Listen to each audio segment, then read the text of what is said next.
As we head towards another potential government shutdown, the American Federation of Government Employees, the largest federal workers union, AFGE, is calling on Congress to not do that. Which side are you on? Which side are you on? We're going to jump right into last week in Southern labor. So here's what workers in the U.S. South and the American colonies were up to from September 13th to September 20th. In new union campaigns, 359 workers from across 14 units are in new union campaigns, and 119 workers in one unit are in a new decertification, in 2 units, are in decertification drives. A security guard has filed a petition to decertify the Security Police and Fire Professionals of America, SPFPA, as the union representing 52 security guards at the Environmental Protective Agency, not the Environmental Protection Agency, the government agency. This is some other private sector group. Environmental Protective Agency in Durham, North Carolina. 23 workers at Tractor Supply in Columbia, Tennessee, filed a petition to hold a union election with the United Food and Commercial Workers, UFCW, Local 1995. 19 workers at Spiral Diner and Bakery in Fort Worth, Texas, filed a petition to hold a union election with Spiral Workers United. Unclear if they are affiliated with the larger international union Workers United.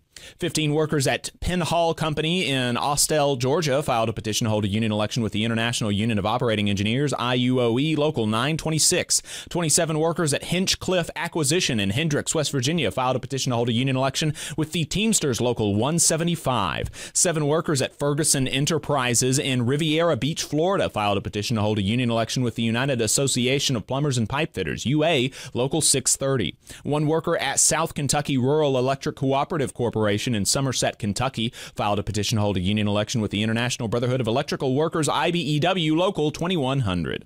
85 workers at Forvia, a parts manufacturer in Arlington, Texas, filed a petition to hold a union election with the United Auto Workers, UAW. 4 workers at American Electric Power, AEP, Texas, in Zapata, Texas, filed a petition to hold a union election with IBEW, Local 738. 20 workers at the Hospital Corporation of America. Every time I say that, I'm like, wow, dystopian. That's a dystopian name. HCA Florida, Woodmont in Tamarack, Florida, filed a petition to hold a union election with 1199 SEIU East. 12 workers at Gulf States Fire Protection in Houston, Texas, filed a petition to hold a union election with the UA's Road Sprinkler Fitter, Local 669. 20 workers at South Florida Public Media Group in Miami, Florida, filed a petition to hold a union election with SAG-AFTRA. 5 workers at Coca-Cola Consolidated in Montclair, West Virginia, filed a petition to hold a union election with the Teamsters, Local 175. Workers likely pushed by their employer and with the help of the National Right to Work Foundation, filed a petition to decertify the United Steelworkers, USW, as the union representing 67 workers at National Gypsum in Pryor, Oklahoma. 55 workers at Aquachem in Knoxville, Tennessee, filed a petition to hold a union election with UA Local 102. 66 workers at Merson USA GSTNA Corporation in Columbia, Tennessee, filed a petition to hold a union election with the Industrial Division of the Communication Workers of America, IUE-CWA. In campaign updates, still in the early stages of their organizing campaign in Hearthside Food Solutions HFS Bakery in London, Kentucky, the Bakery, Confectionery, Tobacco Workers, and Grain Millers International Union, BCTGM, released a statement yesterday alleging that the company has fired a leader in the union campaign, Ben Nolan, for union activities, and that the union has filed charges against the company for illegal retaliation and will do everything that they can to see Nolan reinstated and for the workers to have a chance at a fair union election.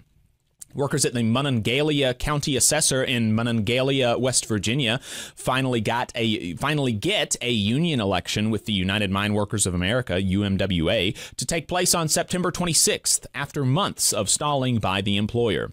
Maximus call center workers in Mississippi are continuing to fight for a union and highlight how their campaign has directly benefited workers. Since the beginning of organizing a union in 2017, Maximus workers have seen a reduction in their health care deductibles from $4,000 to $1,800 and an increase in their starting wages from $9 an hour to $17.20 per hour.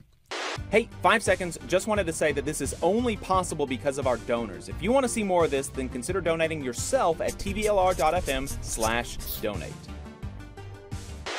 In election results, 65 workers in 3 units are newly unionized. 11 workers in 2 units withdrew their petition for a union election. 146 workers in 2 units are no longer in an active decertification campaign, and 26 security guards switched representation. So these 2 sets of workers withdrew their petition for a union election. 9 guards at Hanna Technology in Washington, D.C., having previously filed with the Federal Contract Guards of America, and 2 workers at AB Car Rental Services in Louisville, Kentucky, with the Teamsters Local 89. These 2 sets of workers withdrew their decertification petitions, meaning that the unions remain. 98 workers at AT&T Mobility in Metairie, Louisiana, who are part of the CWA, and 48 workers at AT&T Mobility in Ridgeland, Mississippi, who are also part of CWA. 40 workers at AEP Texas in Laredo, Texas, voted in favor of unionization with IBEW Local 738. 16 workers at Live Nation Worldwide in Aberdeen, Kentucky, voted 8-0 in favor of unionization with the International Alliance of Theatrical and Stage Employees, IATSE, Local 17. 9 workers at BFS Group in Shelbyville, Kentucky, voted 5-4 in favor of unionization with the Teamsters Local 89. 26 security guards at KR Contracting in Sterling, Virginia, voted 10-0 in favor of leaving their current union, Union Rights for Security Officers, URSO, in favor of FCGOA.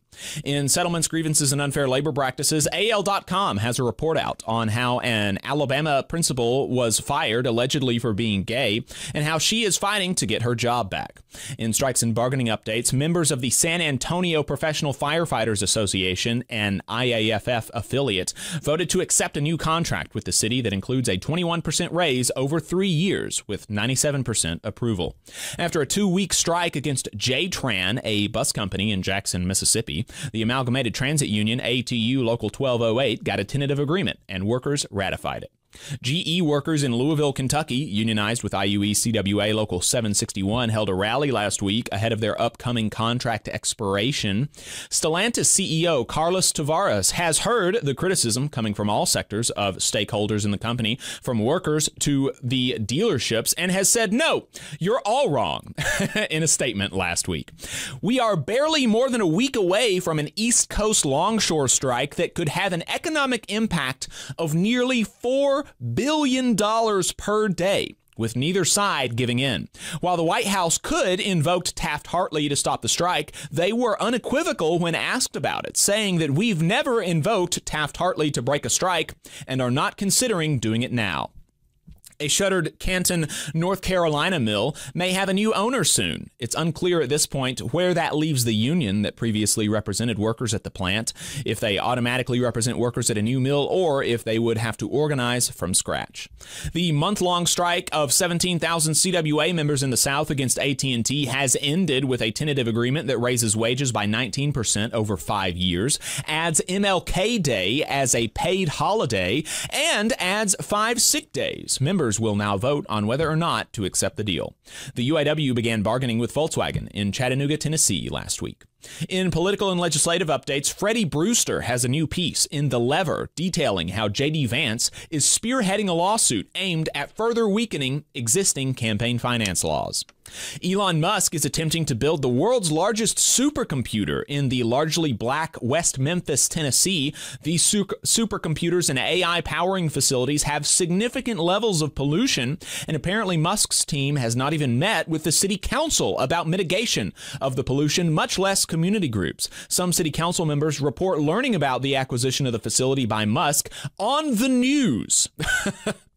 The facility has also installed gas generators without a permit, among other grievances from the community outlined in a recent NPR report.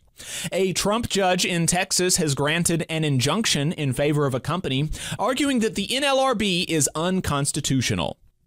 As we head towards another potential government shutdown, the American Federation of Government Employees, the largest federal workers union, AFGE, is calling on Congress to not do that. The AFL-CIO has applauded the Fed for finally cutting interest rates. Even as incomes in Huntsville, Alabama increase, the poverty rate is staying the same. AL.com has a new report out about how the records of Alabama's police officers are uniquely secret. Sam's Club, which employs some 100,000 workers, is raising their minimum starting pay to $16 an hour, up from $15. Several unions representing workers in the arts launched a policy agenda aimed at reimagining public support for the arts. Education unions did a similar thing last week, releasing a policy platform aimed at increasing investment in higher education. Huntsville's unions endorsed Michelle Watkins for city council and Patricia King for school board in Huntsville. Both women are union members. That's it for our union updates. If we missed anything, let us know at tvlr.fm/contact, and we'll include it in next week's roundup. You just saw a clip from the Valley Labor Report. We are live every Saturday morning from 9:30 a.m. till 12:30 p.m. And we pride ourselves on keeping all of our content free to everybody so that we can talk to as many working folks as possible. If you support the work that we're doing, you think that it's important, you think that it's good, then consider making a monthly contribution to the project, and you can do that on our website, tvlr.fm.